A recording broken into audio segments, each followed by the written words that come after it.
১৯১৫ সালের কথা। ব্রিটিশ সরকার ভারতের একজন কবিকে তাদের সর্বোচ্চ সম্মানগুলোর একটা নাইটহুড উপাধি দিল। এটা ছিল সত্যি এক বিশাল ব্যাপার, এক বিরাট স্বীকৃতি। কিন্তু প্রশ্নটা হলো, এমন কি হলো যে এত বড় একটা সম্মান তার কাছে একদমই গুরুত্বহীন হয়ে গেল? চলুন এই ব্যাপারটার একদম গভীরে যাই আর খুঁজে বের করি ঠিক কী কারণে তিনি এই ঐতিহাসিক সিদ্ধান্তটা নিয়েছিলেন। তো এই গল্পের কেন্দ্রে যিনি আছেন তিনি হলেন আমাদের বিশ্বকবি রবীন্দ্রনাথ ঠাকুর। সেই সময়টায় তিনি শুধু ভারতে নন, সারা বিশ্বেই তার পরিচিতি ছড়িয়ে পড়েছিল। ব্যাপারটা শুরু হয় ১৯১৩ সালে। সাহিত্যে নোবেল পুরস্কার পাওয়ার পর তিনি তো বিশ্বজুড়ে পরিচিতি পেয়ে গেলেন।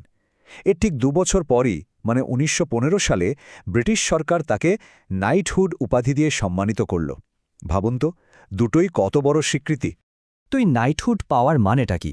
মানে হলো তার নামের আগে এখন থেকে স্যার উপাধিটা যুক্ত হবে। সেই সময় ব্রিটিশ সাম্রাজ্যের মধ্যে এটা যে কত বড় একটা সম্মানের ব্যাপার ছিল তা বলে বোঝানো যাবে না। কিন্তু আশ্চর্যের বিষয় হলো এই সম্মানই একসময় তার কাছে একটা বিরাট বোঝা হয়ে দাঁড়িয়েছিল। আর এর পেছনের কারণটা ছিল একটা ভয়াবহ ঘটনা।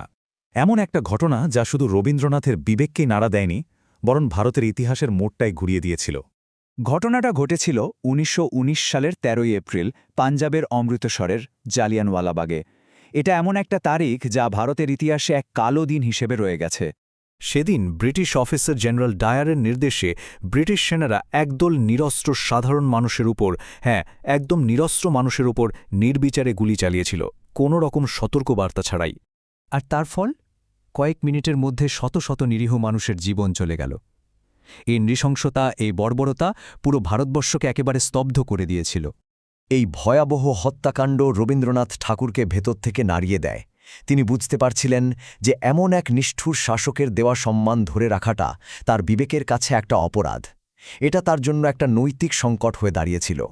তাই তিনি একটা সাহসী পদক্ষেপ নিলেন।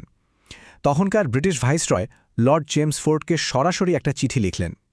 সেই চিঠিতে তিনি তার প্রতিবাদের ভাষাটা খুব স্পষ্ট করে দিলেন আর জানিয়ে দিলেন যে তিনি নাইটহুড উপাধি ফিরিয়ে দিচ্ছেন। তার সেই ঐতিহাসিক চিঠির সবচেয়ে গুরুত্বপূর্ণ কথাটা ছিল এটাই। তিনি লিখেছিলেন, সম্মানের চিহ্ন যখন লজ্জার চিহ্ন হয়ে দাঁড়ায় তখন তা পরিত্যাগ করাই আমাদের কর্তব্য। মানে যখন কোনো সম্মান লজ্জার কারণ হয় তখন সেটা ছেড়ে দেওয়াই উচিত। কি অসাধারণ শক্তিশালী একটা কথা, তাই না? একদম সরাসরি কোনো রাগঢাক ছাড়া একটা প্রতিবাদ। রবীন্দ্রনাথের এই সিদ্ধান্তটা কিন্তু শুধু তার ব্যক্তিগত প্রতিবাদ হয়ে থাকেনি, খুব তাড়াতাড়ি এটা একটা আরও অনেক বড় অর্থ বহন করতে শুরু করে। চলুন দেখি এর প্রভাবটা ঠিক কতটা গভীর ছিল। দেখুন, একদিকে এটা ছিল অন্যায়ের বিরুদ্ধে একজন শিল্পীর ব্যক্তিগত অবস্থান, কিন্তু অন্যদিকে এটাই আবার পুরো ভারতের আত্মসম্মান আর প্রতিবাদের এক মস্ত বড় প্রতীক হয়ে উঠেছিল। তাহলে এখান থেকে আমরা কি শিখতে পারি? প্রথমত, যে কোনো উপাধি বা সম্মানের চেয়েও সত্য আর ন্যায় অনেক বড়। দ্বিতীয়ত, শিল্প আর নৈতিকতাও যে প্রতিবাদের কত শক্তিশালী একটা মাধ্যম হতে পারে, এটাও তার প্রমাণ।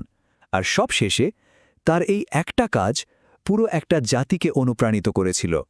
শেষ কথা হলো, এই ঘটনাটা আমাদের বারবার মনে করিয়ে দেয় যে সবচেয়ে বড় প্রতিবাদ সবসময় বন্দুক বা তলোয়ার দিয়ে হয় না। কখনো কখনো একজন কবির কলমও একটা গোটা সাম্রাজ্যের ভিত নাড়িয়ে দেওয়ার জন্য যথেষ্ট হতে পারে।